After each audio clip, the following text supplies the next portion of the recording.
To me, if I could pull anything out of this tragic event, is how people came together for a common cause to make things better, and working together like that, and just the pride in being an American and what we can do as Americans to make things better. What you saw was this pushback to say, okay, we're not going to let the thems win because they attacked what we believe to be our ideologies. What it was we were saying that, no, we're going to be more fierce in showing that we are capable and bent on being inclusive and acceptance of one another, and continuing to develop this country to what the ideology was of us all being able to come here and realize our dreams.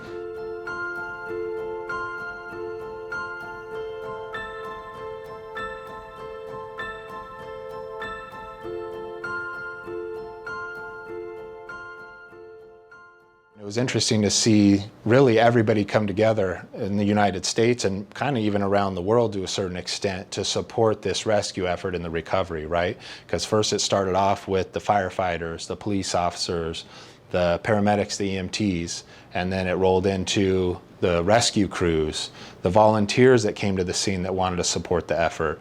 You know, then you had the FEMA groups, you had different organizations from all over the United States sending support mechanisms out to there.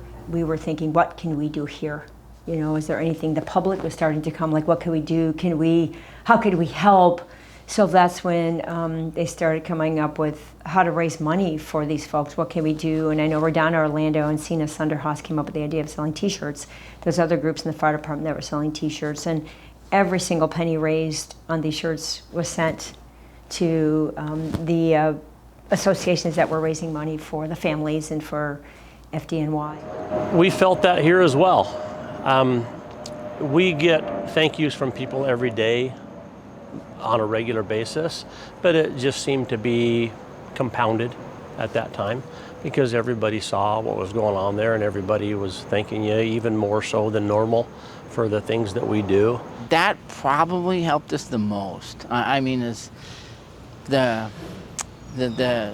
how grateful they were of what we're doing out there and the risks that we take, especially here in Mesa. It seemed like the support was almost overwhelming everywhere you went. Many of the folks within this department, I mean, they were dealing with this tragic event occurring too, in terms of feeling for the families, and they just wanted to be a part of something that was going to make things better for the future, for the time, for those that were suffering. No matter what your background is, what your job is, and all that stuff, when somebody's impacted, everybody works together to support each other. I'm pretty proud of the nation, how we recovered from that, because I think one of the goals of the terrorists was to divide us and split us up, and actually end up uniting us and making us stronger. And what you found is everybody was in on it, saying, we're not going to stand for intolerance, we're not going to stand for injustice, we're not going to stand for people being treated one way or another because they don't represent a certain ideology of what people think Americans, what this country is. Everybody coming together and working together to solve the problems is pretty much the issue anytime, but really boils down to kindness, respect, and love. Treat people with kindness and respect. You know, I'm from California, so you know, all the horrific events were before I even woke up. But I remember the response and how people, you know, reacted and just wanted to do anything they could, you know, to go help.